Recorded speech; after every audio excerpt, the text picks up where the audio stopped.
Bonjour, bienvenue à toutes et tous pour cette 87e webconf de la PCC. Euh, donc aujourd'hui, le titre de la webconf, c'est Hub de mobilité vers des plateformes intelligentes au service des territoires pour une mobilité fluide et soutenable.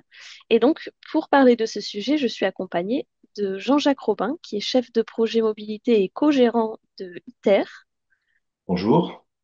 On a Alexandre Delaunay qui sera là pour la gestion des questions-réponses et qui est donc chargé d'études chez ITER. Bonjour. Et Nicolas Thépeau, chargé d'études Scott au syndicat mixte pour l'aménagement du Seuil du Poitou. Bonjour. Et donc je suis moi-même Clara Nord, responsable événementielle pour la PCC et coordinatrice de cette webconférence. Sur la prochaine slide, vous allez voir un petit aperçu de l'agenda. Euh, avec une première partie de présentation paritaire, puis une partie témoignage qui sera effectuée par Nicolas, et puis une session de questions-réponses. Et donc, très rapidement, pour ceux qui ne nous connaissent pas, depuis 2010, la PCC représente et fédère les professionnels du Conseil climat, énergie et environnement qui vont travailler au quotidien, donc à la fois avec les entreprises et les collectivités, sur toutes les thématiques qui vont toucher à la transition environnementale, au changement climatique et donc à la mobilité durable, comme c'est le cas aujourd'hui. Et donc, on propose tout au long de l'année, de manière mensuelle, des webconférences pour répondre à l'une de nos missions, qui est d'informer, d'expliquer, de donner des clés et pouvoir diffuser en fait les bonnes pratiques aux organisations sur toutes ces thématiques de transition. Et donc, c'est dans ce cadre qu'on se retrouve aujourd'hui. Et pour les aspects logistiques, avant de passer la main aux intervenants, donc vous pourrez poser vos questions tout au long de la webconférence dans l'onglet Q&R qui est disponible en bas de votre écran. Si vous avez des commentaires ou des remarques à faire ou si vous voulez partager des ressources, vous pouvez le faire dans l'onglet de chat. Euh, et donc, quand vous vous envoyez un message dans l'onglet de chat, faites bien attention à sélectionner à qui vous envoyez ce message. Vous pouvez sélectionner tout le monde ou seulement hôtes et panélistes, sachant que si vous sélectionnez hôtes et panélistes, seuls les intervenants et moi-même le verront. Pour info, les slides de présentation et le replay seront disponibles dès demain matin. Ils vous seront envoyés par mail euh, dès demain et voilà, vous aurez la possibilité de revoir cette webconf ou de la partager à d'autres dès demain. Et donc de ce pas, je vais passer la parole à Jean-Jacques et Nicolas et je vous retrouve dans 1h30 pour clôturer cette webconf. Merci Clara. Donc avant de commencer, une petite présentation. Donc notre bureau d'études, c'est rapidement sur le fait que voilà, nous sommes ITER, un bureau d'études coopératif de conseil en mobilité durable. Donc nous sommes également SCOP, également de conseil en mobilité, donc depuis 78. Nous sommes basés à Toulouse avec le siège toulousain donc depuis ses débuts et nous avons également des représentations à Paris et à Lyon. Et nous sommes donc une vingtaine d'experts qui interviennent partout en France. Donc sur quatre champs d'intervention sur la planification de la mobilité. Donc aujourd'hui, il fera un petit peu l'objet de cet élément-là où on sera cette approche un peu multimodale. Tout ce qui est développement et contractualisation des transports collectifs, donc l'accompagnement en tant qu'AMO sur tous sur la remise en reconventionnement des réseaux ou de création, restructuration de réseaux. Tout ce qui concerne également les espaces publics, partage de la voirie, politique de stationnement, et puis on intervient également sur plan multi-employeur. Donc voilà, un ensemble d'approches, de compétences, métiers en matière de mobilité des personnes sur lesquels nous intervenons un peu partout. Je vais passer la main à Nicolas. Oui, donc pour présenter le territoire pour lequel je travaille, le territoire du SCOT du Sud du Poitou, qui est donc un syndicat qui porte le schéma de cohérence territoriale, document de planification qui fixe les grandes orientations stratégiques en termes d'aménagement du territoire. Un territoire assez vaste, hein, il regroupe quatre intercommunalités, et j'aurai l'occasion de revenir dessus, 130 communes, et regroupe 348 905 habitants au dernier recensement. C'est aussi un territoire assez diversifié puisqu'on a à la fois la ville de Poitiers avec son attractivité, la ville de Châtellerault, mais aussi d'autres communes qui structurent le territoire. Et on est à la fois un territoire qui possède des dynamiques périurbaines, notamment autour de Poitiers et Châtellerault, mais aussi des dynamiques agricoles, notamment aux franges du territoire. Et enfin, en termes de dynamique, on peut aussi noter que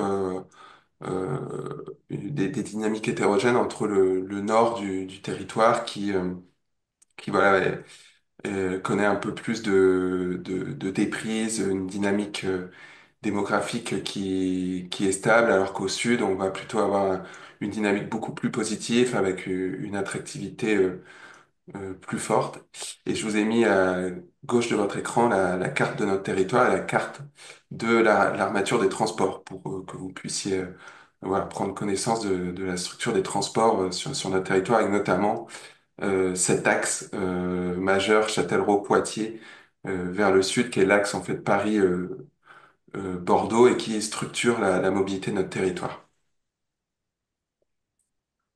Merci Nicolas. Donc là, c'était l'exemple d'un territoire avec la notion de transport et on a la question aussi des interfaces. On va faire l'objet tout à l'heure d'une présentation un peu plus précise sur un petit peu tout le travail qu'a pu faire le SMASP sur cette question-là. Donc, avant de passer la parole à Nicolas tout à l'heure sur ces aspects, nous allons donc rentrer dans le vif du sujet. Donc, en parlant de hub, de pôle d'échange, on va voir un petit peu toutes ces définitions ensemble. Alors, la notion d'intermodalité, peut-être remettre un peu les définitions de manière un petit peu claire. Euh, quand on parle d'intermodalité, on parle aussi de multimodalité. De quoi parle-t-on? Donc, aussi un vocable, il est important de le repréciser, même si, sachant que vous êtes dans ce champ, là, vous avez évidemment cette connaissance, mais il est toujours bien de le rappeler. La notion de multimodalité, donc avec le fait qu'on est sur un usage à plusieurs modes, donc multimodal, avec des éléments de transfert entre une offre globale. Donc, on n'est pas toujours dans une combinaison, on le verra à la différence de l'intermodalité.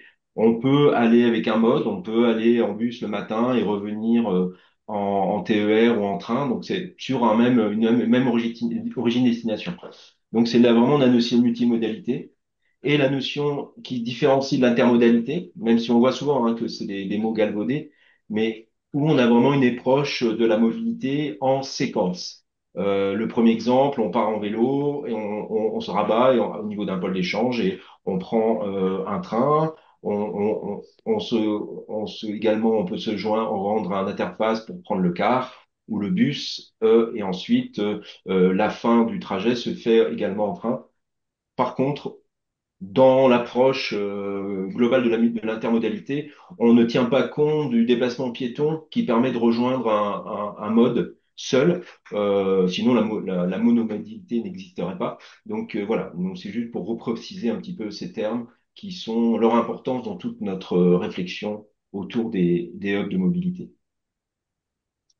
Donc, la question de l'intermodalité, c'est qu'est-ce qu'on entend en termes de définition et d'ambition? Donc, si on regarde ce que dit le CEREMA, un lieu d'intermodalité, c'est vraiment connecter plusieurs modes de transport.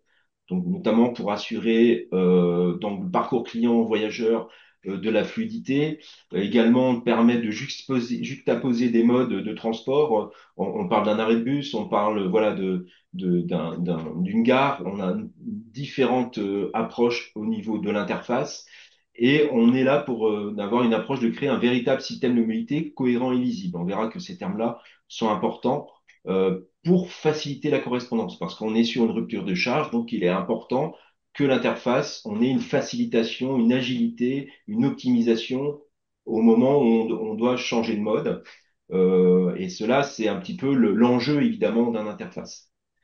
L'intermodalité, donc, répond à trois enjeux. Il y en aura sûrement plus, mais il me semble les enjeux les prioritaires, ou en tout cas prégnants dans cette réflexion. Tout d'abord, réduire la dépendance à la voiture individuelle. Le gageur, c'est d'avoir une approche à travers l'interface, l'intermodalité ou des pôles d'échange, d'être concurrentiel à la voiture particulière, je veux dire, et d'offrir des facilités, comme on le voyait tout à l'heure.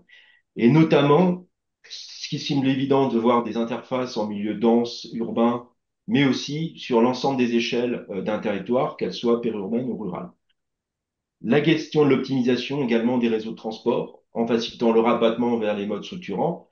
L'engagement, l'enjeu, c'est également voilà cette facilité de changer de mode, de ne pas avoir des temps d'attente trop longs ou d'arriver avec la coordination des différentes modes. C'est notamment au niveau des transports qui sont comme les réseaux, transports collectifs, etc., qui doivent respecter des horaires. Et donc il y a tout ce calage lorsqu'il y a des contraintes liées aux horaires. Et après, bon, il y a cette facilité pour la personne de prendre un vélo. Et là, on est sur une autre type d'utilisation. Mais en tout cas, l'idée de la fluidité, de la correspondance et de la facilité intervient également dans cette approche d'optimisation.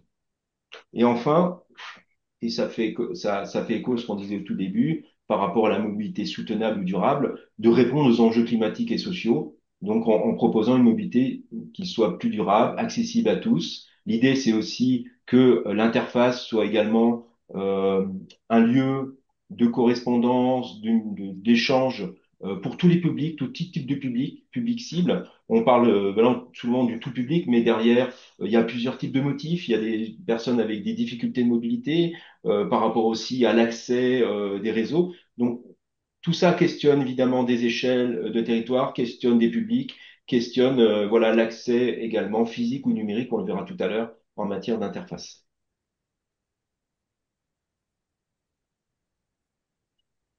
Alors, l'intermodalité chiffrée et en développe, comment on l'intègre en termes de réflexion? On a donc une diversité croissante d'offres de transport alternatifs. Depuis quelques années, effectivement, on parle de bouquet de mobilité, on parle de nouveaux modes qui émergent. Hein. On parle, il y a 10-15 ans, le covoiturage était sur la longue distance. Aujourd'hui, on le retrouve sur de la courte distance. La question du vélo aussi, avec l'émergence, en tout cas depuis quelques années, l'explosion des vélos assistance électrique, notamment sur des déplacements de pendulaires, et mais surtout aussi de loisirs à travers donc le développement de ce type de véhicules, les EDP, les engins de déplacement personnel, etc., etc. Donc on a quand même une multicyclicité de types de véhicules. L'augmentation de l'attractivité des transports collectifs, même si dans les réflexions, hein, on se pose beaucoup de questions sur leur financement, mais on a quand même depuis entre 2010 et 2020, on a quand même une augmentation de plus de 22% avec la période Covid où il y a eu un ralentissement, mais globalement, on a quand même une augmentation de l'attractivité et une augmentation de l'usage des transports collectifs sur les 10 dernières années. Une évolution également des besoins de clients, la notion d'individuation, les gens à travers les applis, la dématérialisation, des comportements de consommateurs aussi qui se font à travers aussi les services hein, qui se sont ubérisés. Le terme est un peu galvaudé, mais fait que on a aussi cette demande très individuelle dans les déplacements. La conscience environnementale, paradoxalement aussi, intervient aussi avec des exigences en la matière et avec les transitions écologiques, l'augmentation aussi des contraintes, des crises climatiques, hein, on se pose aussi des questions du confort voyageur au niveau des crises qu'on peut avoir en période de canicule, on en est en plein dedans aujourd'hui, les problèmes d'inondation dans certaines zones ou d'autres choses qui font que les aménagements des pôles d'échange ou en tout cas des fonctions d'intermodalité sont à interroger. En France, en 2000, on ne comptait qu'une dizaine de cas de pôles d'échange, d'après selon CEREMA. Aujourd'hui, si on regarde la Nouvelle-Aquitaine, on est à plus de 440 interfaces sur son territoire, toute échelle et tout niveau, mais ça montre bien voilà, cette approche systémique du réseau qui doit être connecté à l'échelle d'un territoire. Quelques chiffres, 20% des déplacements en longue distance, plus de 80 km, sont aujourd'hui intermodaux. Et dans 10 plus grandes agglomérations, on a plus de 200% de déplacements intermodaux en 20 ans. Donc on a quand même voilà, ce phénomène qui est prégnant à l'échelle de l'Europe et de la France également. Alors, je vais passer vite sur des éléments de termes, hein, mais on va l'expliciter. Quand on parle de pôle d'échange, donc qui est le pôle d'échange multimodal, on le verra qu'est-ce qu'on entend par pôle d'échange multimodal. Il y a beaucoup de termes aujourd'hui qui parlent d'interface de mobilité. Les pôles relais, les pôles de village, les parkings relais, les P plus R, on parle de hub de mobilité, de pôles d'échange multimodal, de pôles de micro-mobilité, etc., etc. On verra que le terme, il y a un terme qui est générique, qui est hub de mobilité ou pôle d'échange, mais après, derrière les termes, il y a aussi des notions d'échelle, de proximité, etc. Donc, on va l'expliciter dans les slides suivants. Alors, dans les termes, en multité des termes, donc si on approche la notion de pôle d'échange ou de hub, on parle de termes, on parle que ça revêt en termes de définition de fonction. Qu'est-ce que ça dit en termes d'usage, de contexte d'usage et de spécificité? Le terme aujourd'hui qui est beaucoup utilisé, c'est le terme de hub de mobilité, donc qui est vraiment le lieu d'intégration physique et numérique des mobilités partagées. Transport collectif, service également, mode doux, mode actif. Et puis il y a aussi la notion de masse, on l'expliquera tout à l'heure. Voilà cette approche voilà autour des numériques, des services dédiés qui aussi sont intégrés dans cette réflexion de hub de mobilité. Donc ce côté connecté, multimodal, le terme hub mobilité donc l'explique ici bien. Bien évidemment, on a également le terme de pôle d'échange multimodal, on l'appelle souvent avec l'acronyme PEM. Là, c'est vraiment le lieu où s'organisent les passages d'un mode à l'autre et souvent qui fait référence à un mode lourd, structurant. Le pôle d'échange multimodal, dans l'esprit, c'est la gare, voilà, c'est un lieu où il y a du train, où il y a du réseau lourd. Et donc, c'est un nœud, un élément d'infrastructure et de rabattement sur un mode lourd pour souvent partir ou en tout cas se déplacer peut-être sur une moyenne longue distance. Les stations de mobilité également sont des termes aujourd'hui plus liés à de la micromobilité dans des zones peu denses, rurales, etc., plutôt de petite taille. Le hub de micromobilité, donc on retrouve la notion de hub, mais à une échelle plus légère, un service pardon, d'un lieu de déploiement où on offre peut-être des services plus légers, plus adaptables, complément également à des réseaux de transport collectif et à l'échelle de quartier. Donc ils sont souvent très localisés et sont peu structurants à eux seuls, mais de manière groupée, au niveau de l'amène de leur présence à l'échelle d'un territoire, on peut parler, voilà, c'est leur force lorsqu'ils sont nombreux et bien identifiés. Les pôles relais, alors ça, c'est effectivement un pôle d'échange, mais avec une fonction vraiment spécifique de rabattement pour aller après dans une logique de souvent d'aller dans une centralité pour en sortir si on est sur un retour. Donc là, vraiment une spécificité bien particulière. Et puis les notions de pôle de proximité de village, pôle de village, aujourd'hui, une notion qui émerge petit à petit, où il n'y a pas encore beaucoup de réalisations. On en parlera point de service de territoire peu dense, notamment en milieu rural. Donc on verra ce que ça interroge aussi en termes de réflexion en matière de transport. Donc c'est vraiment une notion émergente sur laquelle il est intéressant de porter un regard aujourd'hui, voilà, de voir comment ça va évoluer. La notion de hub, donc si on revient sur cette notion de hub, donc qui est pas une notion qui est une notion voilà, d'un mot anglais, qui en dit à le fait que c'est la notion de moyeu, Spock étant les rayons. Donc voilà, c'est un terme qui a été utilisé aux États-Unis, notamment dans le transport aérien, notamment par la compagnie de fret comme FedEx, qui ont euh, généralisé ce terme et qui est aujourd'hui a été largement diffusé dans les années 80-90 et ce terme-là aujourd'hui est un élément qui est assez explicitant et puis le fait qu'il n'y ait que trois lettres et une facilité aussi de peut-être mots valises qui permet vraiment de comprendre très rapidement de quoi on parle. Donc, comment reconnaître un hub de mobilité? Nous, à travers les réflexions et ce qu'on a pu de l'état de l'art à ce niveau-là, ce que dit notamment l'UITP, donc sur l'Union internationale des transports, qui présente les hubs de mobilité selon quatre caractéristiques principales. La notion d'image, hein, de visibilité, on a parlé tout à l'heure, on a besoin d'avoir cette lisibilité, donc à travers notamment de la panoptique, du jalonnement, de bien comprendre qu'ils ont une identité propre et bien caractérisée dans un espace public.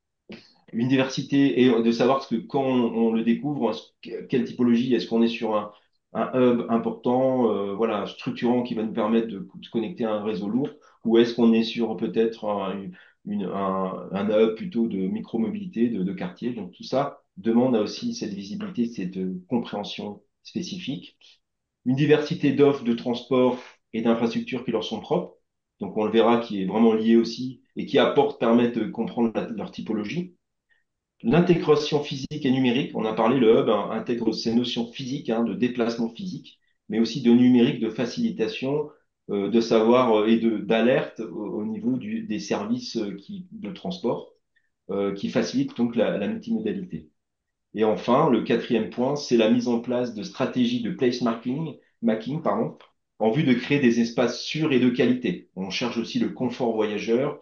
Le parcours client fait partie, voilà, de la manière dont on va faciliter la transition entre différents modes, mais aussi gérer les temps d'attente et peut-être, et c'est ces temps d'attente ou ces temps de concentration aussi des usages qui va faire ouvrir d'autres fonctions qu'on va voir tout de suite et qui permettent de se dire que cette concentration d'échanges et des usages ouvre aussi des réflexions en termes d'urbanisation et aussi en termes de services dédiés qui sont pas automatiquement liés au transport. Et donc voilà, aujourd'hui la fonction d'un hub de mobilité n'est pas seulement liée au transport, à la mobilité.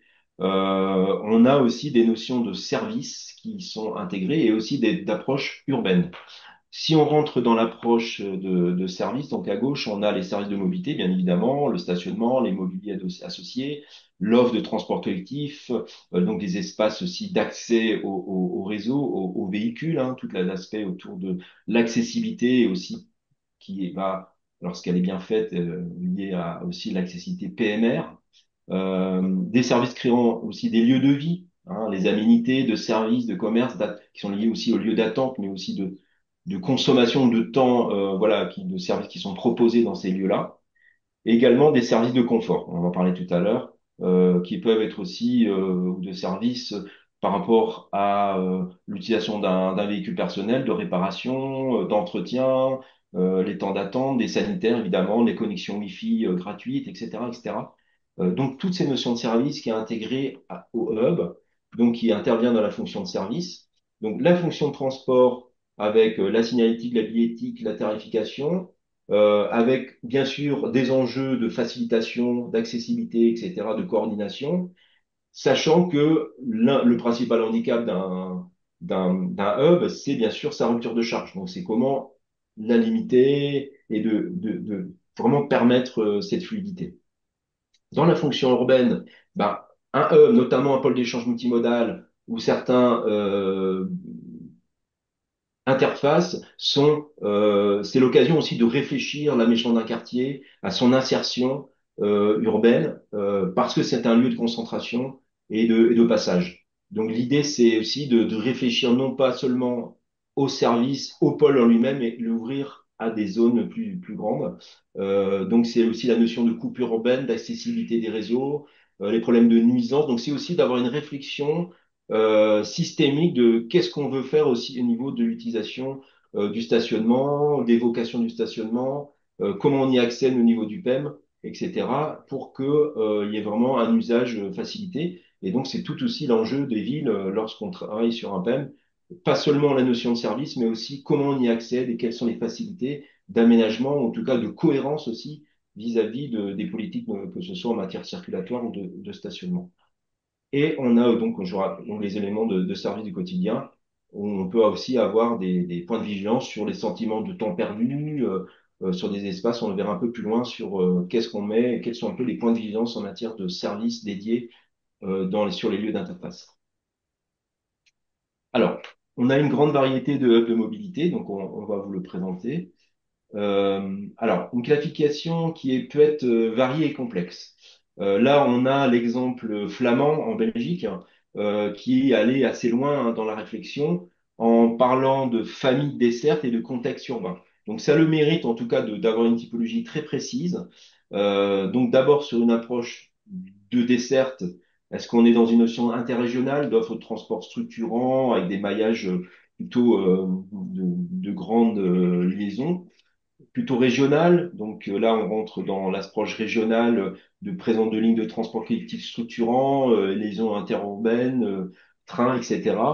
On est plutôt sur un maillage de 5 à 10 km. Après, on commence à rentrer dans l'approche locale avec l'utilisation notamment où intervient à ce moment-là des modes plus légers. On parle de vélo, on peut parler aussi aujourd'hui de véhicules intermédiaires qui se développe pas mal, donc sur la desserte de maillage plutôt de faible distance. Et puis là, vraiment la notion de proximité de l'échelle du quartier, où on peut aussi avoir de nouvelles types de services. On parle aussi d'autopartage ou des rayons d'action plutôt limités. Et donc, à travers cela, on regarde l'ensemble des secteurs, comment on les croise. Donc, alors, en termes de lignes, je vais vous le dire en français parce qu'en hollandais, je vais vraiment le massacrer, mais les secteurs urbains, les secteurs périurbains, les secteurs ruraux, voilà, avec des secteurs d'affaires aussi, donc des vocations, des spécificités qu'on peut avoir aussi au niveau des hubs, et là qu'on retrouve seulement sur la partie régionale et locale, et aussi bah, des spécialisations très fortes qu'on peut avoir sur certains hubs, notamment en secteur touristique, où même si il est ouvert à tous, on peut avoir des choses vraiment très spécifiques liées avec des informations touristiques, du service dédié à des visiteurs ou des touristes, et là on le retrouve également à certaines échelles. Donc cette approche qu'ont eu les, les, les Flamands est intéressante et permet voilà, de structurer la pensée autour de la typologie des hubs. Donc là, sur les objectifs différenciés, donc c'est un peu un résumé. Sur les hubs de mobilité nationale et internationale, donc le mode lourd, où on est vraiment sur du transfert longue distance. Sur l'approche des hubs de mobilité urbain, donc augmenter les déplacements multimodaux, réduire l'utilisation privée de la voiture. Donc c'est un peu cet enjeu fort autour des hubs de mobilité urbain. Les hubs de mobilité suburbains, donc là, c'est aussi les P plus R, c'est aussi réduire la nécessité d'une seconde voiture, permettre voilà, de rentrer dans la zone dense et donc de pouvoir voilà, être sur de l'intermodalité peut-être un peu plus. Et donc, c'est assurer cette connectivité du premier dernier kilomètre. Et après, on rentre dans la notion de hub de mobilité rurale, où on est sur des accès de très faible distance, où on renforce la connectivité, on fournit également des services. Et là, on verra que la notion de réseau intervient beaucoup dans l'ensemble de maillage de ces hubs de mobilité ruraux, mais pas seulement aussi urbains à l'échelle des quartiers.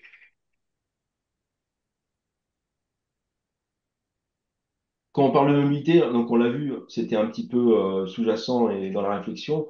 La typologie suppose aussi, bien évidemment, la notion de hiérarchisation. Et je crois que Nicolas, tout à l'heure, vous fera une approche vraiment de cas d'école à travers le travail qu'ils ont fait au niveau du SMASM. Des formes très variées, donc selon les territoires, les besoins des usagers. Donc ça demande à bien intégrer et comprendre la manière dont l'écosystème mobilité fonctionne et existe ou comment il est projeté pour qu'on puisse avoir une hiérarchisation des hubs entre eux par rapport à leur taille. On parle de pôle d'échange PEM, grand pôle d'échange à micro-hub, et à la notion de densité. Donc on voit, c'est que plus on est sur des gros pôles d'échange, on est plutôt sur des choses singulières, unitaires, et quand on rentre dans des notions plus lié à la taille, on est plutôt sur le maillage, sur une multicyclicité des hubs, sur des zones pour les couvrir et offrir au plus près l'usage des, des fonctions de hub d'accès, hub de proximité.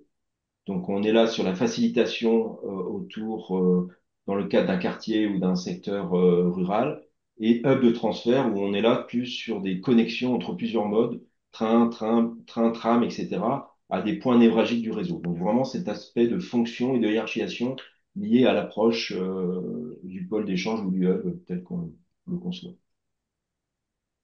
Donc une synthèse un peu qui est schématique, mais qui permet de comprendre les hubs dans leur représentation spatiale, avec bah, le grand pôle d'échange hein, qui concentre le fait qu'on va vouloir sortir du territoire, aller peut-être sur une dimension, une liaison interrégionale ou régionale.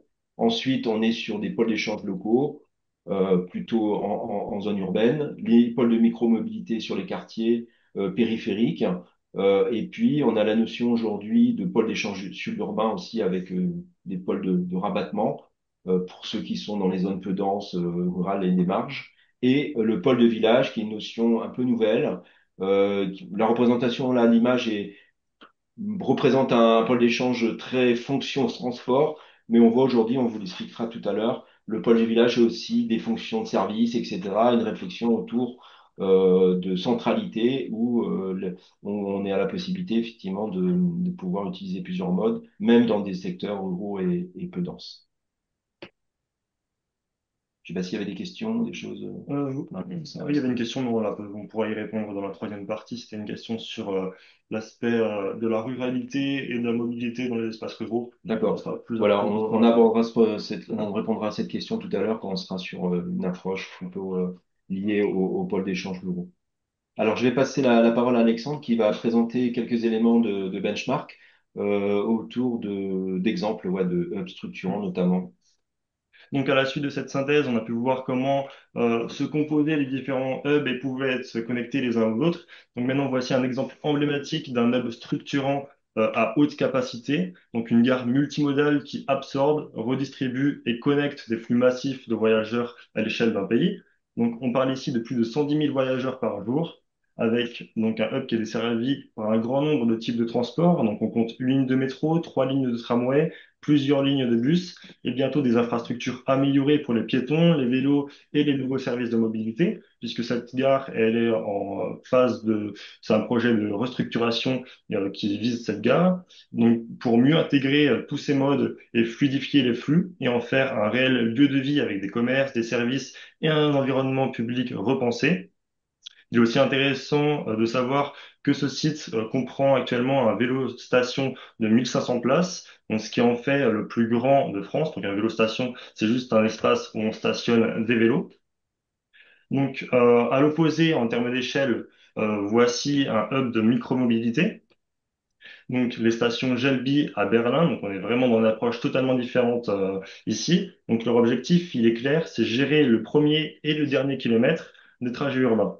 Donc, chaque station Gelby est un point de connexion modulaire qui propose une grande variété de modes de déplacement. On compte des vélos partagés, des trottinettes et scooters électriques, des espaces d'attente agréables, des supports pour personnes à mobilité réduite et même des bornes d'information qu'on voit ici à droite.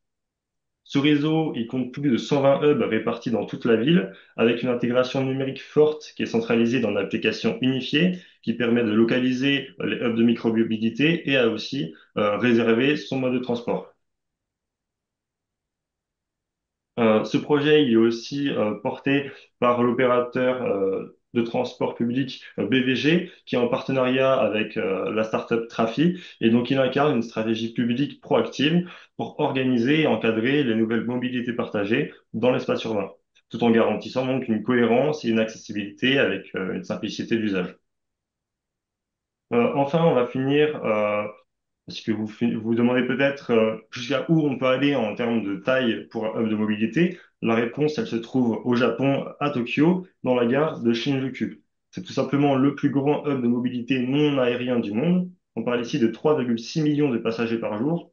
Vous vous rappelez peut-être tout à l'heure, on parlait de Lyon par lieu, c'était 110 000 voyageurs par jour. Et la gare du Nord, qui est la gare la plus grande d'Europe, c'est environ 700 000. Donc ici, on est à des flux quasiment 5 fois plus importants qu'à Gare du Nord. On parle ici de 30 quais, plus de 200 sorties sur 8 niveaux, une interconnexion avec 12 lignes ferroviaires, 3 lignes de métro et à peu près plus de 200 lignes de bus. Donc autour de la gare, c'est aussi des kilomètres de galeries commerciales et plus de 1000 commerces. Donc on peut se demander quid de l'expérience voyageur, puisque ça reste quand même très complexe de s'y repérer. On voit ici le plan à droite qui nous rend compte à quel point ça peut être complexe de s'y déplacer. Et donc Shinjuku, c'est bien plus qu'une gare, c'est une véritable ville dans la ville, un exemple extrême mais fascinant de ce qu'un hub de mobilité peut devenir lorsqu'il est poussé à sa maximale intensité fonctionnelle. Donc, s'il y a des expériences voyageurs et des expériences usagers de Shinjuku, on est preneur de voir un peu comment vous avez participé à l'utilisation de ce pôle d'échange. On souhaiterait, on souhaiterait une expérience, en tout cas un retour d'expérience très intéressant pour tout le monde, je pense. Donc là, histoire de rentrer un peu aujourd'hui dans redescendre sur Terre ou redescendre à une échelle plus qu'on connaît un peu mieux, donc la place des services dans les hubs. Donc on l'a vu tout à l'heure que il y avait cette fonction transport, cette fonction de service, et la fonction de service évidemment est intéressante à approcher, la manière dont elle est aujourd'hui mise en œuvre et sur lesquelles comme le disait tout à l'heure Alexandre, on voit que on est la ville dans la ville, mais aussi on est aujourd'hui dans des notion d'aménité de quartier avec des services qui sont aussi à l'échelle d'un quartier ou d'une petite ville. On retrouve vraiment cette concentration de services, tout usage.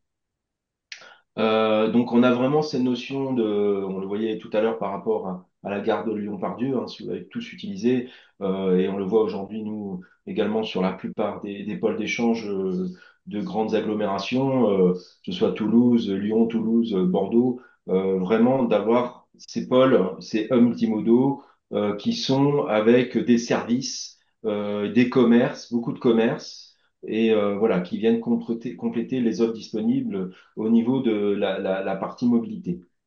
La question qui se pose, c'est évidemment, est-ce que tous ces services ont leur place dans ces pôles d'échange? On se rend compte quelquefois que la densité commerciale peut venir écraser ou se substituer au confort voyageur. On a l'exemple, nous, de Toulouse, où nous, dans l'expérience voyageur, on trouve que les temps d'attente, les zones de confort d'attente sont voilà, des espaces qui sont limités et qui ont été ouverts à des peut-être des services, des magasins qui sont des commerces qui sont peut-être pas si utiles que ça sur ces zones.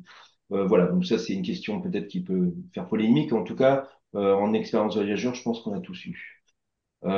Après, donc sur les cas d'études, également, on rentre sur des projets également plutôt ruraux. On a le cas donc dans le Morvan, la gare de Cercy-la-Tour et de Lusy où il y a eu un projet porté par SNCF Gare et Connexion. Donc aujourd'hui, il est encore en cours, hein. Il n'est pas finalisé, mais il y a eu un travail de rendre, donc, dans un objectif de rendre les gares de Tercy-la-Tour et de Lusy plus vivantes, plus attractives. Donc vraiment, on est dans une réflexion hein, de redynamisation des territoires vraiment ruraux et peu denses, et là où le train ou la gare a vraiment son importance et qui peut être un lieu de vie sur lequel on peut s'appuyer.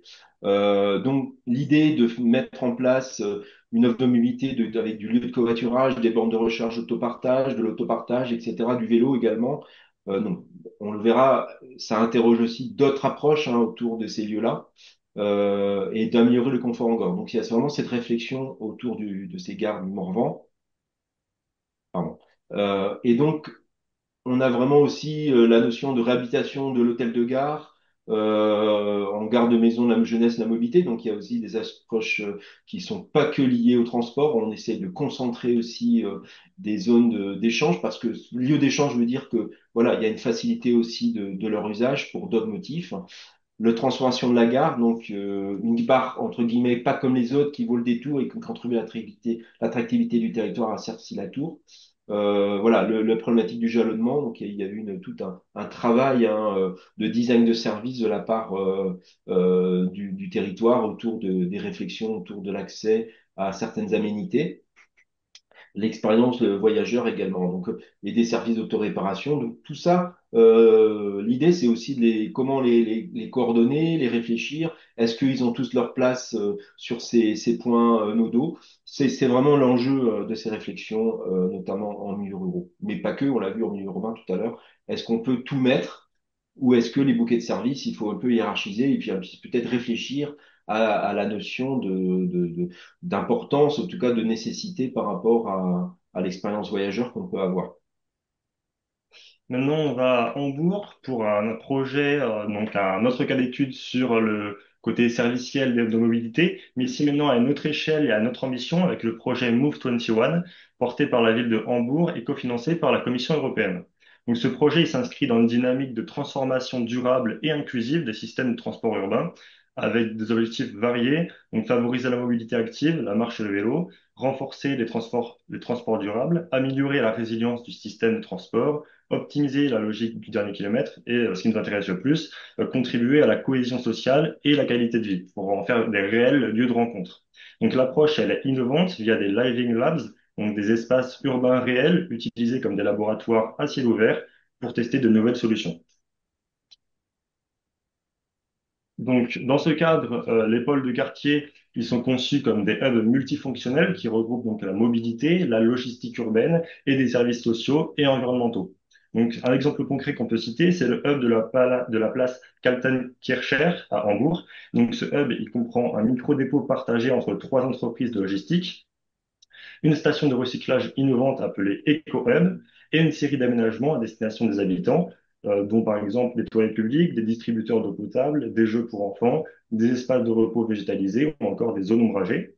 Donc ce hub, il a été aussi implanté sur d'anciennes places de stationnement, ce qui en dit beaucoup sur la volonté du quartier, puisque après il a été transformé en espace public vivant, montrant comment la mobilité peut devenir un levier d'aménagement urbain et social. Et donc ce qui montre aussi l'intérêt de l'intermodalité sur l'unique usage de la voiture individuelle dans ce quartier.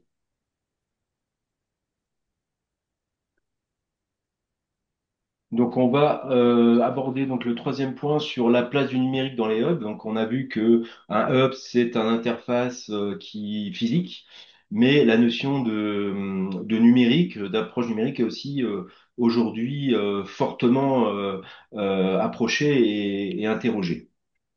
On a justement une question sur Ah, sur ce volet-là, donc de Pierre Gros qui nous demande concernant l'intégration numérique au sein des hubs de mobilité, au-delà du concept, cela se traduit concrètement.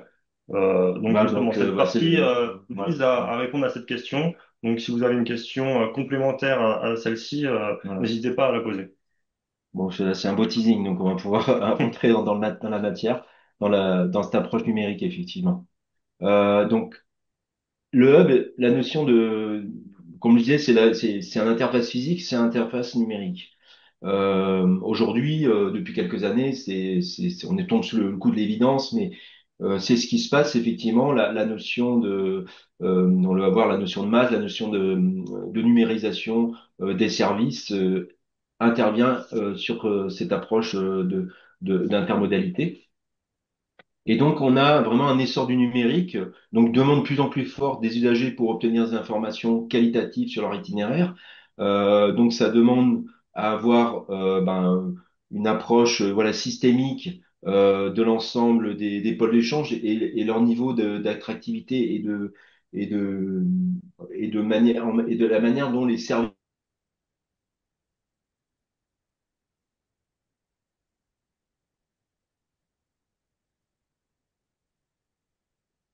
Ah, je crois qu'on a un problème Donc, de c'est d'avoir son. aussi, donc à Ah, travers le numérique, il y a bien sûr l'utilisation des applis, on le voit. Ah, il y a une petite. désolée, ça a coupé pendant un petit temps. Ah, Mais là, c'est bon, la connexion est revenue. d'accord. Donc je disais donc qu'on était sur une approche systémique, donc sur des approches liées à l'information numérique, qui interrogent sur déjà sur l'approche spatiale hein, des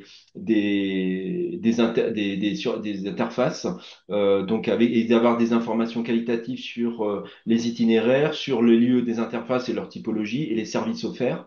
Donc on a également quand on est sur site, donc on a pouvoir anticiper son voyage en se disant tiens voilà l'interface qui me semble le plus adéquat pour me déplacer. Mais une fois que je suis sur l'interface, la numérisation, l'information continue à exister, donc à travers notamment des BIV, donc des bornes d'information voyageurs qui peuvent être aussi utilisables en plus de l'appli.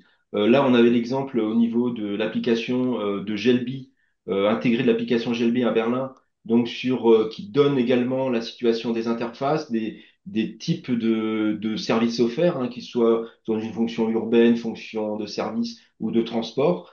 Donc vraiment, c'est cet aspect connecté, de connectivité et de connecté qui est mis en place, que ce soit à travers une appli, mais aussi par des bornes physiques qui peuvent vraiment permettre, en étant sur place, de pouvoir se retrouver. Donc ça aussi, ça interroge aussi la notion de jalonnement par rapport à ces espaces. Hein. On s'est tous retrouvés aujourd'hui quelque part quand on est sur un espace physique à essayer de quelquefois les notions de jalonnement ou de représentation en tout cas de pouvoir se déplacer dans un espace sont pas toujours évidentes. Et c'est vrai que la notion de jalonnement, qui est là physique, en plus du numérique, est importante à réfléchir. Donc, c'est vrai que la notion d'interface de hub intègre automatiquement aujourd'hui la notion de masse. Donc, la notion de masse, c'est la mobilité as a service ou mobilité intégrée, qui est donc vraiment ce concept qui vise à mettre en relation l'ensemble des modes de transport sur une seule plateforme afin de planifier, réserver et payer ces trajets. La notion de masse, en fait, colle à la notion de parcours client. Entre je réfléchis à mon itinéraire, je suis dans mon trajet, qu'est-ce que je fais pendant mon trajet, comment après mon trajet, je vais pouvoir peut-être soit reprendre un autre mode, soit arriver à la destination finale. Donc tout ça, c'est la notion de masse et de facilitation de services et de lié à la mobilité intégrée. Donc la première, le concept a été popularisé en Finlande par Madame Sonia Inkila, donc qui avait vraiment réfléchi et théorisé cette notion, ce concept de masse. Et la première application a été lancée en 2015 à Helsinki. On a donc on est vraiment dans, s'il faut retenir ce que c'est le masse, c'est la simplification de la mobilité. On recherche la multimodalité dans son concept est complexe. Donc le MAS, toutes les solutions numériques, c'est pour la simplifier, la rendre fluide, la rendre simple et donc permettre cette fluidité qu'on recherche lorsqu'on est dans une intermodalité. Aujourd'hui, on a de nombreux territoires qui déploient des plateformes MAS, comme Nouvelle-Aquitaine Mobilité, on a Braze Go également au niveau Braze Mobilité se développe, donc c'est sur des notions aujourd'hui de Cintiq, Amix, l'OSRU, donc qui développent aussi des notions de plateformes type MAS. Là, l'exemple de Nouvelle-Aquitaine Mobilité, c'est la plateforme Modalis, pardon, qui est aujourd'hui dans sa version 2 en termes de déploiement, c'est-à-dire aussi itinéraire, calcul d'itinéraire, l'ensemble des services sont remontés et sont alimentés au niveau de ce service-là, mais il y a aussi la notion de paiement aussi qui aujourd'hui intervient de plus en plus. Donc, si on résume un petit peu la notion de masse et les hubs de mobilité, pour résumer, le hub est un point de connexion multimodal qui est un pendant physique du mass qui, lui, est numérique. Donc ça, c'est une notion qui a été, enfin en tout cas qui a été exprimée par le NAM, donc Nouvelle-Aquitaine Mobilité, et je trouve qu'il résume bien cette approche du hub qui est une approche physique et numérique, mais qui est vraiment cette extension vraiment aujourd'hui aboutie quelque part, même si on le verra, ça demande à encore, enfin on est toujours dans des marges de progression, mais en tout cas ça exprime bien ça définit bien cette approche-là. Donc, on est sur une approche d'optimisation des flux et des services, donc notamment grâce aux données récoltées via le MAS, donc de trafic, de fréquentation, de préférence. Donc tout ça, aujourd'hui, avec les algorithmes, ça nous permet aussi d'anticiper, de prévoir parce que la notion de mobilité, bien évidemment, et des flux, c'est les notions de crise, les notions d'interruption de trafic, d'incidents, tout ça doit en réalité être intégré dans le parcours client. On n'est pas sur des choses sur lesquelles tout est limpide et tout est fluide. Et donc, cette notion de masse intervient aussi pour apporter l'information en amont, le plus en amont possible, et apporter des éléments voilà, de facilitation dans le voyage. Parce que Justement, oui, il y avait Benoît Vedel qui demandait justement la modélisation des mobilités ou inclure le prédictif du trafic sont-ils utilisés pour améliorer le service pour les voyageurs? alors, là, c'est vrai moi, j'ai pas une grande connaissance de cette approche-là. En tout cas, de plus en plus, il est utilisé. Je sais que l'agglomération lyonnaise travaille beaucoup sur ces approches-là, autour de ces modèles prédictifs. Là, c'est plus sur des aspects de circulation, de feux de circulation intelligents. Mais ces notions aujourd'hui est en cours de déploiement et de développement. Mais voilà, je pourrais pas apporter plus d'éléments, mais je pourrais, à l'issue de cette webconférence, peut-être vous apporter des éléments plus concrets si vous êtes en demande.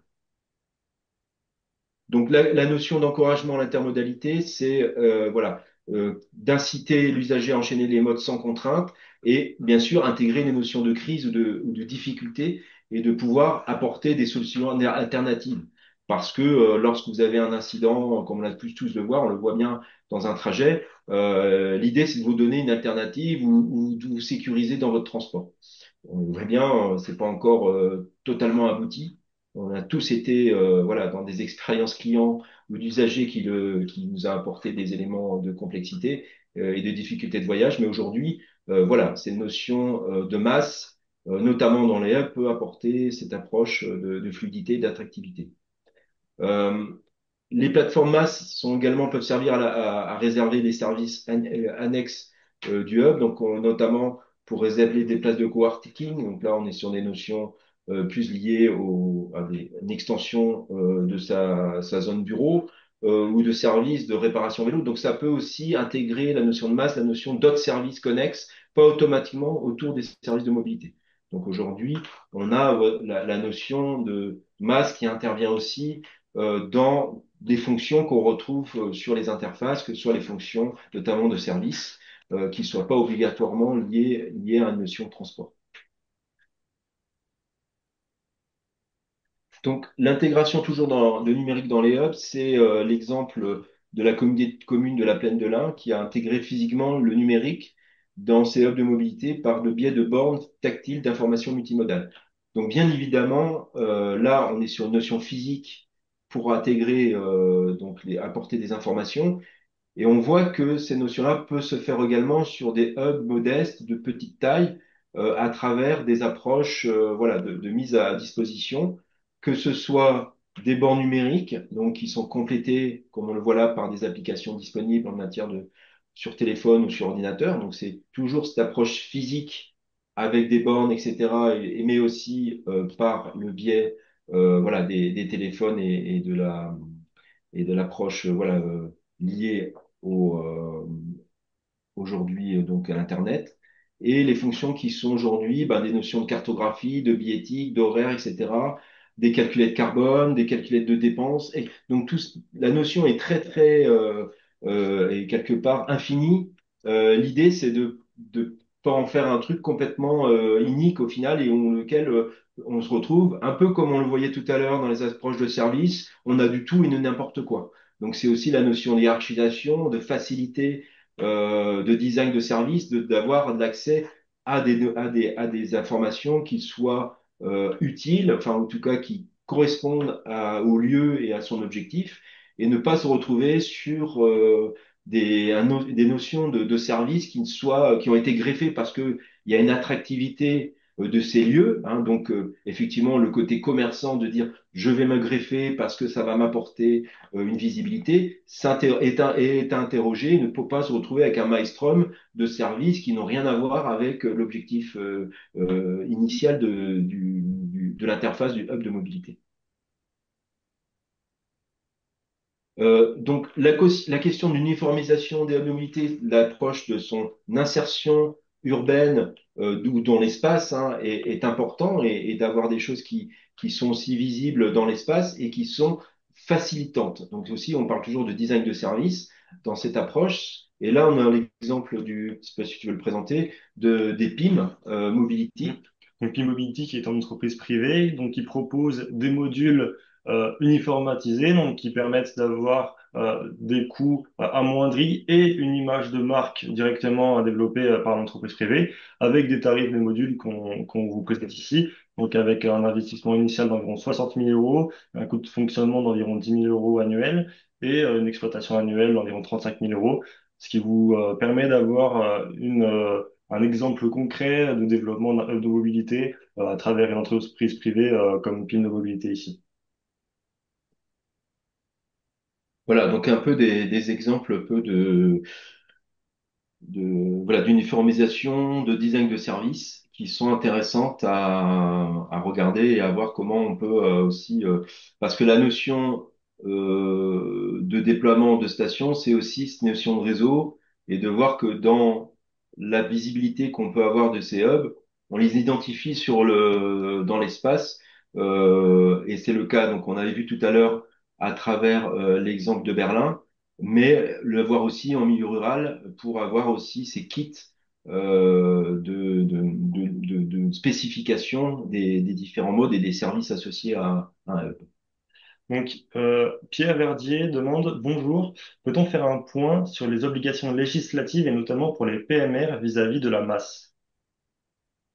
Les obligations, peut-être préciser qu'est-ce que vous entendez par obligation législative hein, par rapport à des notions de réglementaires, d'objectifs? Est-ce que peut-être le repréciser? Les outils adaptés,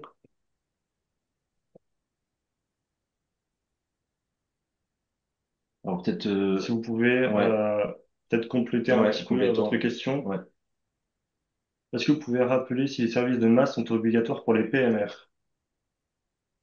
Normalement, la notion d'accessibilité PMR, enfin la notion de notamment est normalement obligatoire. Enfin, dans la loi du handicap normalement de 2005, il y a une obligation d'accès aux services et notamment normalement il doit avoir cette facilitation au niveau de tous les types d'handicap, que ce soit au niveau physique. Alors on voit bien les retards, hein, compris l'ensemble des SDAP et des PAV, mais dans la notion numérique, normalement, ça doit être également intégré. Et enfin, Pierre Gros demande en France quels sont les maîtres d'ouvrage gestionnaires de hubs de mobilité. Bah, au niveau des maîtres d'ouvrage, donc souvent ce sont les entités urbaines. Après, il y a des notions de service, etc. Donc c'est également des approches qui sont une approche qui se fait avec les opérateurs. Mais la plupart du temps, ça reste les maîtres d'ouvrage restent les aménageurs, donc que ce soit les villes ou mais avec bien sûr des au regard du type notamment des PEM, on a souvent des approches qui nécessitent de pouvoir intégrer les opérateurs de transport. Et Pierre Verdier fait une remarque sur l'obligation d'information envers les PMR sur les plateformes. Il indique qu'il faudrait aussi en parler et que les masses devraient tenir compte des informations pour les personnes PMR. Ouais, tout à fait, hein. Ça fait Et une bonne partie, remarque. ouais, tout à fait. Merci à vous. Ça fait partie effectivement des éléments d'accès à l'information, mais que ce soit physique ou on le voit hein, au niveau d'un PIN Mobility, d'avoir accès aussi à des bornes qui soient accessibles en fauteuil roulant, etc., des UFR, parce que et après aussi de l'accès. Mais c'est vrai que souvent Mm. il peut y avoir des trous dans la raquette, des choses qui Mm. sont pas bien Mais c'est vrai que c'est une bonne identifiées. remarque de permettre, via le MAS, de proposer des modes de transport qui sont adaptés au PMR. Ouais, ouais, tout à fait. Alors, si on rentre dans le deuxième, donc, quatrième chapitre sur l'insertion urbaine, donc il y a un défi à relever. Je vais passer la main à Alexandre, donc sur un exemple assez parlant qui a été financé par l'ADEME notamment sur la gare de Tavarnetigar, donc à Elbon, et par rapport à la manière dont ça a été intégré dans le quartier et dont l'approche mobilité a pu être approchée. Donc le projet donc Taverne Tigard, c'est un projet voulant revitaliser la vie d'un quartier à travers un tiers-lieu citoyen installé dans l'ancien hôtel de la gare de Hennebont, donc pour redynamiser le quartier et réanimer un bâtiment inoccupé depuis 2014. Donc c'est une initiative locale, donc c'est un projet qui a mobilisé des habitants et évolué d'une association à une société coopérative d'intérêt collectif en 2023. C'est une transformation qui est désignée comme réussie pour le moment. L'ancien hôtel de la gare, il a été entièrement réhabilité et accueille désormais un café de quartier, un restaurant participatif et 9 logements temporaires et des animations régulières. Cependant, c'est un point qu'il faut quand même nuancer puisque récemment, la coopérative a indiqué qu'elle avait quand même du mal à chercher, à trouver son système économique et que la rentabilité financière était quand même un aspect assez complexe de leur activité. Ensuite, pour l'instant, pour le moment, vous voyez pas forcément le lien avec la mobilité. Justement, j'y viens. À la suite de cette reprise de l'hôtel de gare, il y a eu un partenariat avec SNCF Gare et Connexion et la coopérative gère actuellement l'accueil des voyageurs, la billetterie et propose même l'information culturelle et des services comme la location de vélos dans la gare qui est maintenant rénovée. Donc, il y a même des espaces partagés. Donc, l'étage de la gare, qui était autrefois un logement du chef de gare, abrite désormais des bureaux partagés et des salles de réunion. Donc, ce qui favorise l'activité locale et le télétravail. Donc, ce cœur de quartier est maintenant totalement redynamisé par ces deux projets. Et donc, c'est une offre culturelle et sociale assez forte. Donc, le lieu, il propose des ateliers de tricot, de théâtre, par rapport à la mobilité douce ici. Donc, c'est des événements culturels et des rendez-vous citoyens qui contribuent à la vie de ce quartier. Et concernant les financements structurants du projet, donc bien évidemment, ce projet, il est financé par l'ADEME. Il est aussi rendu possible grâce à 150 000 euros de l'État via Fabrique des territoires. 77 000 euros pour l'étude concernant les mobilités, toujours via l'État, et un emprunt de 330 000 euros de la coopérative, sachant que les travaux ont été pris en charge par la SNCF concernant la gare rénovée. Voilà un exemple donc de gare avec cette approche urbaine et puis de l'ensemble des réflexions qu'on peut avoir. Euh, On a également donc la mise en place dans le réseau des hubs de mobilité, on en a parlé tout à l'heure. Un hub en lui-même, seul, notamment lorsqu'ils sont de petite taille, n'a pas beaucoup de sens et doit être mis en réseau. Donc on ne peut pas se limiter à ce seul hub, il faut construire un réseau qui soit réalisé de façon logique, cohérente en fonction du territoire, au regard de ces concentrations de services, de ces lieux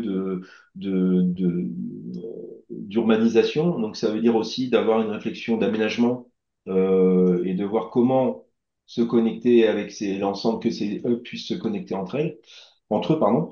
Pour construire ce réseau donc fonctionnel, il faut effectivement avoir à savoir que les usagers peuvent facilement l'utiliser, qu'ils ont cette approche systémique de la manière dont ils sont mis en réseau et de voir aussi cette approche qui est se passe avec une entité visuelle, quelque chose qui reconnaît dans l'espace. On l'a vu tout à l'heure avec les hubs de Berlin, qui sont avec voilà, c'est une approche de design pour les reconnaître, pour comprendre les personnes sachent que quand ils sont à ce niveau du hub, pour leur déplacement ou même une information quartier peut se retrouver à l'échelle de ce service. Donc la construction de ce réseau implique une collaboration étroite, donc multipartenariale, entre l'ensemble des territoires, les communes, les EPCI, les départements.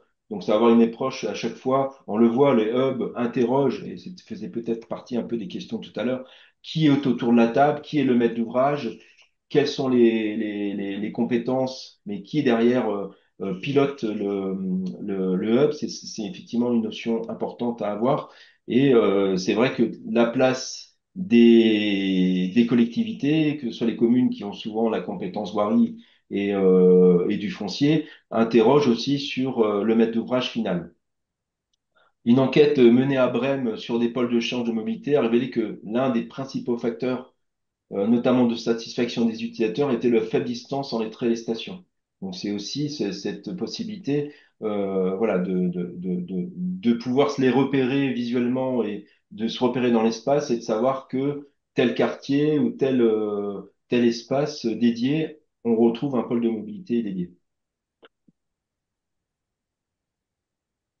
Lorsqu'on parle également de hub, on parle aussi de l'enjeu du premier dernier kilomètre, hein, qui est vraiment une approche qu'on retrouve dans toutes les problématiques de mobilité et d'aménagement, à travers donc à savoir que la performance d'un hub dépend aussi de sa connexion au grand réseau et de son accessibilité fine pour les usagers du quotidien. Le premier et dernier kilomètre est toujours une complexité, est le maillon faible d'une chaîne de mobilité. On le sait tous, on arrive effectivement, lorsqu'on tire du réseau structurant, on arrive à un point d'échange, je veux se retrouver sur sa destination finale, et là on se retrouve avec des difficultés de confort et des usages, et l'usage du hub quelque part s'effondre. On arrive à effectivement de manière, et donc la notion de service, la notion d'extension de déplacement à partir de ce hub est fortement interrogé. Et on comprend bien que un hub qui est bien connecté au réseau, mais peut être mal inséré localement et devient peu attractif. Donc ça demande à ce que le hub, ou en tout cas le pôle d'échange, soit vraiment bien intégré par rapport à son territoire et donc, l'idée, c'est que, bien évidemment, on travaille sur le hub, mais il ne doit pas être complètement isolé de toute la réflexion qu'on peut avoir au niveau des réseaux, en termes d'accessibilité cyclable, en termes de accessibilité piétonne, de marchabilité, au niveau de regard des différentes échelles de distance, et bien évidemment, au niveau de la politique de stationnement qu'on peut avoir, de rabattement, que ce soit en matière de stationnement, de parc de stationnement ou de covoiturage. Donc, toutes ces notions d'accès au web sont fortement interrogées et participent à cette approche de premier et dernier kilomètre. Donc, pour bien appréhender cet enjeu, il convient de comprendre les pratiques locales et les besoins réels de mobilité. Donc, ça demande d'avoir cette approche systémique et de territoire et de voir comment fonctionnent ces hubs et regardent leur zone de chalandise. Adapter les aménagements et limiter les discontinuités également de cheminement c'est toute la notion d'accessibilité. Donc, c'est vrai que tout à l'heure, on parlait des notions de personnes à mobilité par rapport à la difficulté de personnes à mobilité réduite, mais ils participent également à ces accès et à ces cheminements qui doivent être réfléchis en conséquence par rapport à l'accès à ces interfaces et le permettre aussi un transfert entre les modes fluides et confortables. Donc aujourd'hui, c'est la concentration des services de mobilité et d'urbanité, mais c'est aussi comment voilà, les réseaux sont reconduits ou sont réinterrogés par rapport à leur accès à ces hubs qui peuvent quelque part être mal intégrés, mal insérés, comme on le disait tout à l'heure, parce que on n'a pas une approche systémique à l'échelle du maillage et des réseaux. Et là, c'est là on rentre dans la notion de complexité et d'intégration des hubs, notamment en zone rurale, hein, qui est évidemment relativement complexe. Les hubs de mobilité sont évidemment difficilement transformables en territoires ruraux. On est sur quelque part des hubs qui sont en marge des grands réseaux de transport, qui sont avec des faibles desserts de transport en commun. On est sur des zones où la voiture est reine. Et donc, automatiquement, même si ça peut lier des lieux de rabattement autour du covoiturage et pour créer des mises en relation, on se retrouve avec la forte dépendance du hub et en tout cas de cette concurrence très très forte de la voiture individuelle et une faible culture de l'intermodalité dans ces milieux ruraux et peu denses.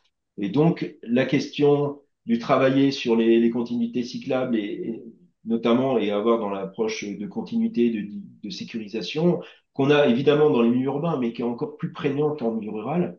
La notion on parlait tout à l'heure, de densité, en tout cas de fréquentation, hein, qui est potentiellement faible, donc qui peut aussi interroger sur la viabilité économique de ces hubs, même si ce sont des marqueurs du territoire, hein, qui peuvent aussi créer de la fréquentation, créer un usage, parce qu'il est qualitatif, c'est un marqueur de territoire, mais il peut être également se retrouver donc avec le fait qu'il soit isolé. Donc c'est aussi la notion de service associé dédié qui peut être aussi intéressante à organiser parce que étant des lieux de rencontre, même en milieu rural, on peut trouver peut-être des modèles économiques ou de viabilité intéressants.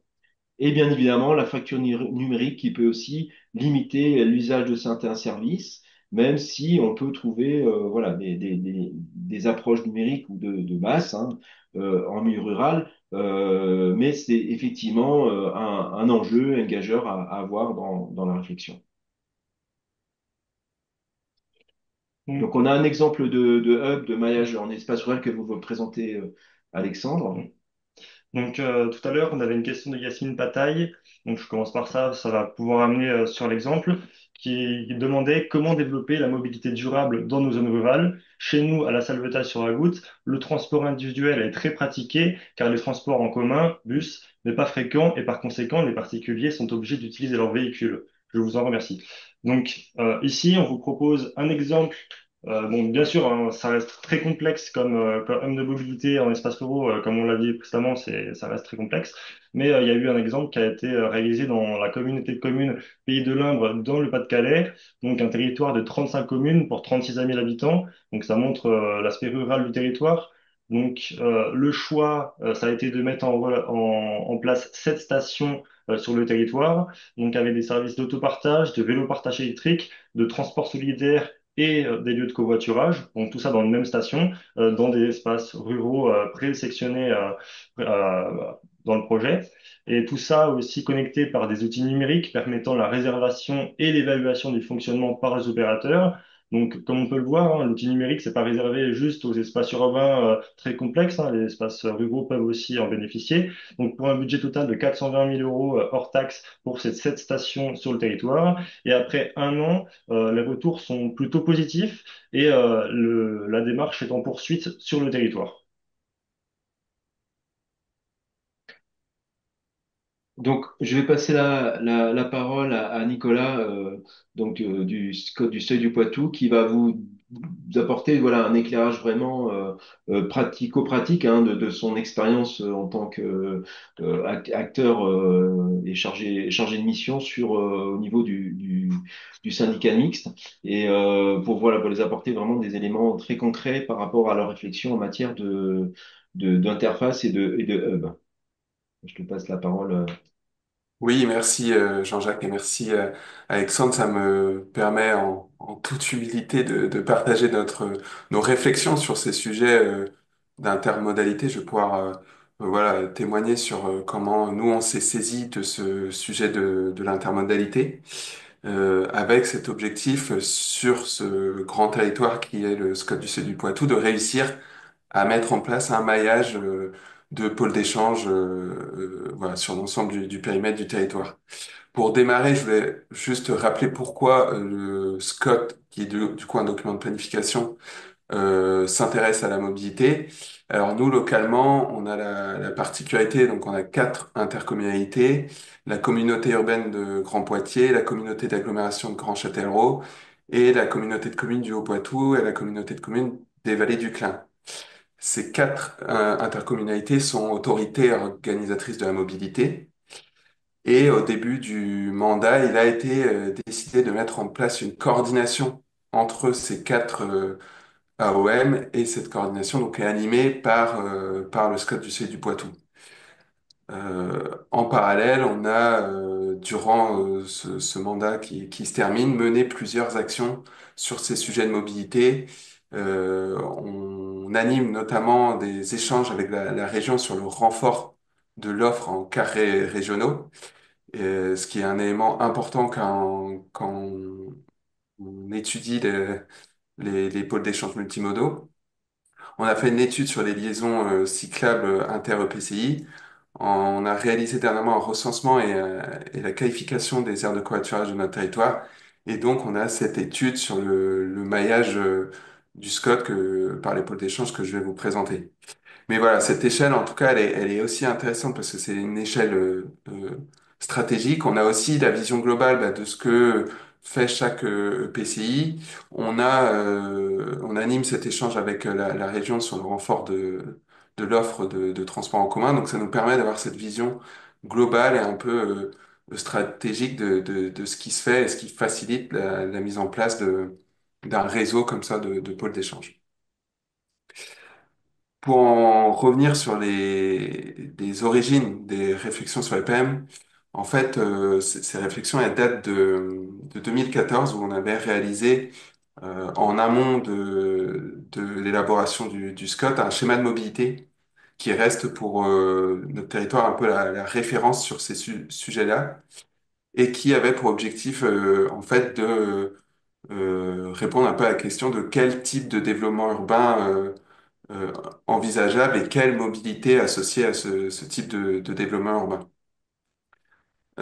C'est dans ce schéma de mobilité que est apparu ce terme de pôle d'échange multimodaux qu'on a finalement gardé sur nos territoires. Jean-Jacques et Alexandre ont présenté euh, une pluralité de terminologies pour parler d'intermodalité. Nous, on est resté sur le sujet des pôles d'échange parce qu'il était issu de ce schéma de mobilité, mais aussi parce qu'il correspond, on pense, davantage à notre territoire. Vous verrez que les exemples que je vais vous présenter sont plus des territoires, enfin des exemples dans des territoires périurbains ou ruraux, sur des communes quand même relativement modestes. On a vu des exemples assez importants auparavant et qui sont assez impressionnants. Là, on reste sur des choses plus modestes, donc ça nous paraissait être le terme plus approprié. Ce schéma de mobilité, il a permis de faire un grand travail sur des niveaux d'interface. En fait, on a identifié des niveaux d'interface en faisant l'état des lieux bah, finalement de toutes les gares, de tous les pôles d'échange, de toutes les aires de covoiturage qui existaient, et aussi en faisant l'état des lieux finalement de notre armature territoriale, c'est-à-dire bah, quelle commune a un rôle spécifique en termes d'attractivité sur notre territoire. Et on en est arrivé à identifier quatre niveaux comme ça d'interface avec un premier niveau qui correspond en fait à nos deux villes principales, Poitiers et Châtellerault, et au pôle spécifique du Futuroscope où on a le parc d'attractions que tout le monde connaît, mais on a aussi lié à ce parc d'attractions une zone d'emploi importante. Donc, On retrouve ici le niveau 1. Le niveau 2, on va retrouver plutôt des territoires urbains ou périurbains avec des communes proches de Poitiers ou alors des communes qu'on a identifiées dans le périurbain comme des pôles de bassin de vie. Au niveau 3, on va retrouver les communes qui ont une gare. On a la chance, vous le verrez sur notre territoire, d'avoir encore beaucoup de gares et de haltes ferroviaires. On va retrouver également dans le niveau 3 les communes identifiées comme pôles de bassin de vie plus situées dans la partie rurale de notre territoire. Et enfin, on a une interface de niveau 4 qui sont finalement les aires de covoiturage qui sont existantes et qui sont couplées à une ligne régulière de transport en commun. Tout ce travail, du coup, il a abouti à être intégré dans le scope qui est aujourd'hui approuvé depuis 2020, donc déjà depuis 5 ans, avec cet objectif 29 qui est de développer l'intermodalité par l'adaptation de l'offre de stationnement et les pôles d'échange. Et du coup, durant ce mandat, on a travaillé sur la mise en œuvre du SCOT et notamment sur ce volet-là de l'intermodalité avec cette étude que je vais vous présenter. Donc, cette étude qui a pour but de mailler le territoire, en fait, les objectifs sont assez simples, hein. Il s'agissait d'identifier, d'écrire et formuler des préconisations pour l'aménagement de ces interfaces en PEM. En fait, souvent, pour résumer cette étude, la finalité, c'est de rendre aux intercommunalités, aux communes, une sorte de document qu'on a appelé monographie, qui est une sorte en fait de préétude et qui permettent aux EPCI ou aux communes d'enclencher les travaux pour réaliser ces PEM.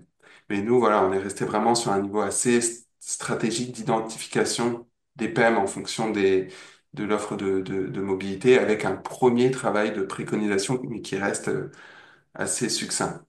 Ce travail, on l'a articulé avec les plans de mobilité de nos EPCI. Les 4 EPCI ont réalisé leur plan de mobilité.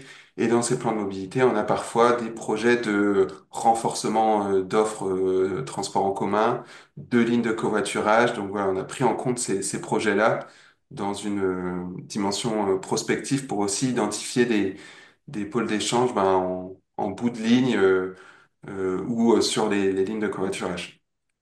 Cette étude, elle est menée en 2 temps. On a un temps 1 où on a travaillé sur des pôles d'échange dits structurants. Alors, structurants à l'échelle de notre territoire, parce que ça reste sur des communes en termes de taille assez modeste. Donc, ce travail est terminé depuis la fin d'année dernière.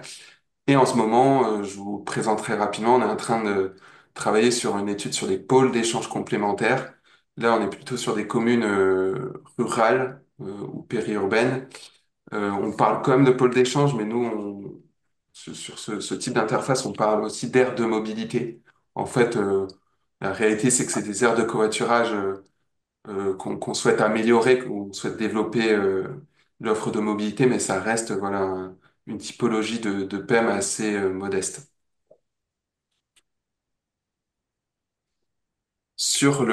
Du coup, cette étude sur les pôles d'échange structurants, alors pour prendre mon temps et que vous compreniez bien nos réflexions. À droite, vous avez donc la carte de notre territoire où vous retrouvez enfin, la taille des ronds et équivaut au niveau d'interface. Donc plus le rond est grand, plus l'interface est importante.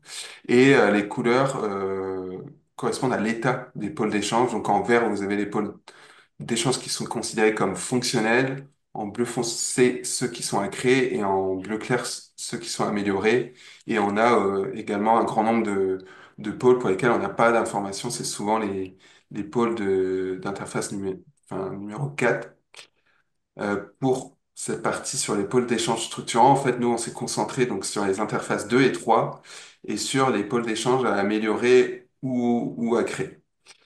On retrouve une typologie de PEM assez variée. On retrouve en fait nos haltes ferroviaires et nos gares. Je vous avais dit qu'on a la chance d'avoir encore pas mal d'infrastructures ferroviaires, notamment sur cette ligne donc qui est en fait le Poitiers-Bordeaux, mais on a aussi une ligne TER, plusieurs lignes TER qui nous permettent d'avoir des haltes assez régulières Donc on a travaillé sur ces haltes et chez nous, on avait un enjeu aussi de PEM plus ruraux, des PEM routiers, donc autoroutiers. Donc on a aussi identifié, vous le voyez, des points pour mailler le territoire de PEM avec des PEM un peu plus routiers.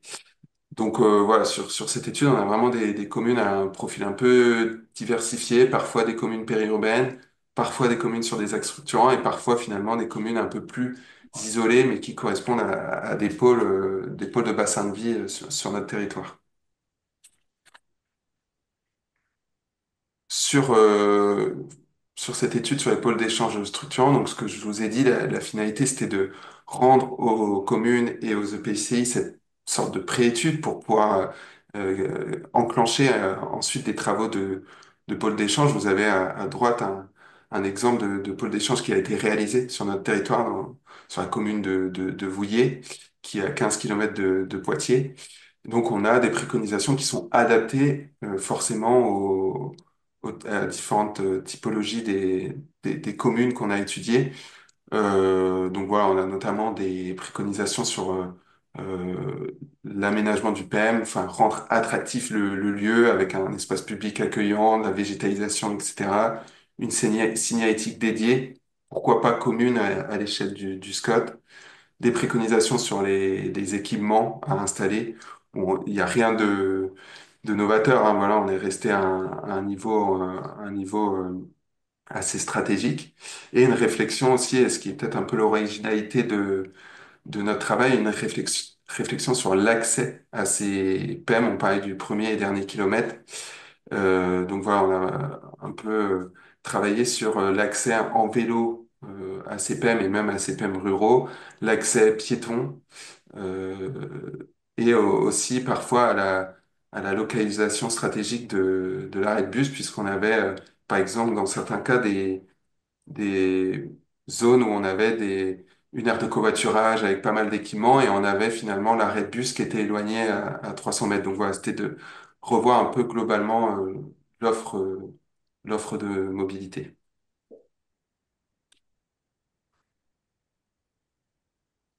Et enfin, on a du coup également ce travail qui est en cours sur ce que je vous disais, des pôles d'échange complémentaires, mais qui sont finalement, Jean-Jacques, tout à l'heure, tu parlais de pôles de proximité, de pôles de village. J'ai vu qu'on avait des questions sur quid des territoires ruraux. Bah voilà, stand 2, il est plus dédié à ce type de commune. Là, on s'est plus intéressé aux interfaces de niveau 3 et 4 avec ce travail qui est à droite. Alors, j'ai mis cette carte un peu pour l'illustration, mais pour vous montrer comment on a travaillé. On a en fait travaillé sur le niveau de desserte de l'ensemble des arrêts de bus de notre territoire. Donc, c'est la taille des ronds. Plus le rond est grand, plus la desserte est importante. Et aussi sur le niveau de potentialité des arrêts. Donc, ça, c'est les couleurs. C'est en fait, on a une note jusqu'à 12. Et donc, plus l'arrêt tire vers le rouge, plus il est équipé. Et ce travail peut permettre de voir déjà s'il y a un existant qui pourrait permettre d'aménager un PEM. Donc voilà, c'est un outil qu'on a utilisé. Il y en a beaucoup d'autres. Il y en a beaucoup d'autres. Ce que je disais, c'est que ce travail concerne plutôt des communes rurales où on a une offre en transport en commun, mais qui est très modeste, qui est organisée par la région. Mais sur ces territoires, il faut aussi, je pense, prendre en compte le potentiel du covoiturage, notamment sur ces axes principaux. On a aussi des projets de lignes de covoiturage, donc je pense que c'est une réponse sur les territoires ruraux d'aménager des PEM comme ça qui permettent le rabattement sur un bassin de vie et qui va pouvoir permettre, pourquoi pas, du covoiturage et si possible des trajets en transport en commun. Donc voilà, je crois que j'ai fait le tour sur rapidement sur notre étude qui est en cours. Je peux juste terminer parce que voilà, notre étude reste sur un niveau stratégique, mais depuis qu'on l'a réalisé, on a déjà, j'ai en tête notamment trois PEM en ruralité qui sont en cours d'aménagement. Donc voilà, ça a servi finalement de levier à l'aménagement de ce type d'infrastructure. Je m'arrête là parce que je vois que le temps passe. Merci, merci Nicolas. On va reprendre sur un petit peu une vision prospective hein, de que pourraient être les meubles de mobilité demain hein, pour un peu se projeter hein, sur un peu leur évolution et ça suscitera peut-être aussi des interrogations sur vos propres projets. Euh, donc le hub de demain, c'est donc on est dans le cadre d'une mobilité facilitée. Hein. On a aujourd'hui donc ce qu'on peut on a pu identifier un petit peu de manière prospective, c'est le développement fort des hubs de micro-mobilité, hein, Nicolas en parlait, hein, sur les territoires, il s'interroge sur ces espaces de proximité urbains, mais pas seulement, parce qu'aujourd'hui, ben, la gageure, c'est d'aller vers de nouvelles formes de mobilité alternatives et tous les territoires et toutes les échelles de territoire doivent être, en bénéficier. Donc les hubs de micro-mobilité sont une réponse, je pense, aussi en termes de service, et on le verra, bah, après, c'est la notion de service d'interface, mais interroger évidemment la notion de réseau, qu'est-ce qu'on développe en termes de réseau de manière efficiente. La densification du réseau de dans les espaces urbains et ruraux, donc c'est aussi ce maillage, hein, cette approche systémique et de maillage. L'intégration toujours plus forte du numérique, on en a parlé tout à l'heure à travers l'intégration physique du masque avec des bandes tactiles, avec des éléments voilà, qui facilitent, qui permettent aussi, donc qui est vraiment dans une approche très individualiste hein, peut-être, mais aussi qui, attention, point de vigilance, interroge aussi sur le fait que près de 15% de la population est en situation d'électronisme. Donc il est nécessaire aussi d'envisager, bon, surtout les personnes pas seulement âgées, hein, c'est beaucoup plus complexe que ça, et donc ça interroge aussi sur des facilitations en termes d'alternatives afin de limiter la fracture numérique. Mais on l'a vu tout à l'heure à travers des questions, la question aussi du handicap. Et qui interroge aussi sur la manière dont on peut faciliter les choses par rapport à ça. L'intégration également de véhicules de transport public autonomes, qui peut être aussi interrogée, nouvelle forme de mobilité aujourd'hui. Pardon. Et donc pour finir, aujourd'hui, le développement de hubs de village, on parlait tout à l'heure de hubs très intégratifs, avec beaucoup de services en milieu, avec des gares, des pelles, des pôles d'échange, des hubs. Bon, on parlait de la gare de Lyon, on parle d'exemples urbains, très urbains, mais aussi des hubs de village avec un ancrage local, avec le développement d'aspects communautaires forts, avec des espaces de coworking, des marchés de producteurs. Donc voilà, avec toujours la question de la lisibilité hein, de ce qu'on propose et de pas en faire des aspects trop où on perd la notion de fonctionnalité transport. Et donc ça interroge bien évidemment les aménageurs. Les différents territoires et régions qui pourraient avoir chacun leur module avec une identité propre, permettant de les reconnaître, de les identifier rapidement. C'est aussi d'avoir cette approche, on parlait de micro mais aussi comprendre vraiment comment c'est hiérarchisé. Et puis, on revient sur l'amélioration de l'accessibilité, de l'inclusivité. Hein, aujourd'hui, des grandes questions sur lesquelles on interroge la question de la soutenabilité, de la durabilité, mais l'inclusivité est aussi un élément, un enjeu fort. Hein, et donc, les hubs doivent également être pensés pour tous les publics, personnes âgées, les personnes en situation de handicap, les familles avec enfants. Voilà, un ensemble d'un petit peu de. Et donc, on a là à droite l'illustration de mobilité de ville moyenne qui pourrait être projeté, mais voilà un petit peu. Bon, il y en a peut-être sûrement d'autres et ce serait aussi peut-être les compléter.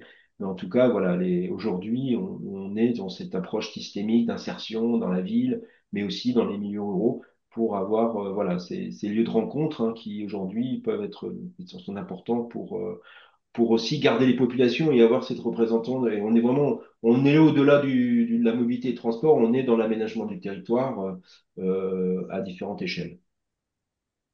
Voilà, on en a fini. On a essayé de tenir le timing par rapport à l'heure qui nous était dédiée. On est ouvert à des échanges, bien évidemment, par rapport à des questions, peut-être complémentaires. À moins que Clara veuille reprendre. Je ne sais pas s'il y avait des questions, Alexandre, que tu avais euh, repérées pour être posées à l'oral ou pas. On peut encore prendre quelques minutes pour Pour l'instant, l'ensemble des répondre. questions a fait l'objet d'une réponse, que là, ça soit écrite ou orale. Donc, Alors, il y a peut-être une qui était un peu plus complexe sur l'approche réglementaire, enfin en tout cas Ah oui, l'approche sur euh, lesquelles on va, voilà, peut-être pas la réponse comme ça à brûle-pourpoint, mais en tout cas on se propose voilà, d'en faire une réponse écrite après hmm. coup si besoin. Oui, il nous a transmis Euh, son mail, hein, voilà, parce que là-dessus. voilà, la science n'étant pas infuse, voilà, l'idée, c'est aussi nous challenger à ce niveau-là, mais donc on n'hésitera pas non plus à y répondre et à le partager à l'ensemble des participants.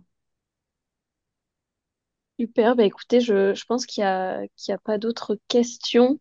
Donc on va pouvoir conclure, si ça vous va. Donc déjà, je tiens à vous remercier, Jean-Jacques, Alexandre et Nicolas, pour votre intervention aujourd'hui.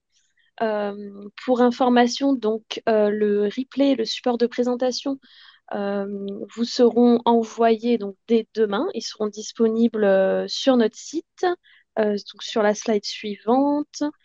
Euh, voilà, très bien. On a plusieurs aussi webconf, enfin, toutes les webconf de la PCC sont disponibles en replay sur notre site, donc n'hésitez pas à aller jeter un œil.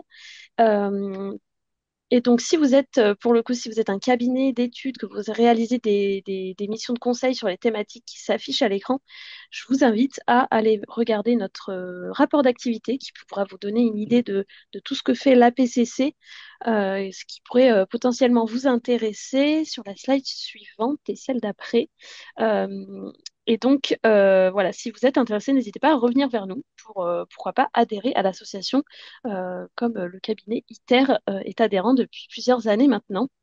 Euh, Vous verrez aussi sur une prochaine slide que nous avons un annuaire des membres, donc sur la slide d'après, qui permet pour le coup aux organisations, les collectivités, les entreprises, etc., qui souhaitent rechercher un prestataire ou un expert sur les sujets climat ou mobilité, de trouver le cabinet qui va plutôt correspondre à sa recherche. On a en gros un annuaire avec plusieurs filtres qui permettent de rechercher par type de compétences ou type de certification que vous recherchez ou de manière géographique. Donc n'hésitez pas à aller le regarder. Et voilà, et donc je vais conclure en vous remerciant toutes et tous pour votre participation. Je remercie donc encore les intervenants. C'était très intéressant. Euh, il n'y a pas d'autres webconf prévues pour le moment, donc on va faire une petite pause estivale. Et puis voilà, n'hésitez pas bien sûr à nous contacter si vous avez la moindre question. Et je remercie bien sûr aussi les partenaires de ce webinaire qui sont donc l'ADEME qui soutient ces webinaires et puis Actu Environnement et The Good qui relaie nos webinaires dans leur newsletter. Pardon. Je vais pouvoir fermer ce webinaire. Je vous dis à toutes et tous bon appétit. Merci beaucoup Merci. et Merci. Bonne journée, au revoir. merci, au revoir.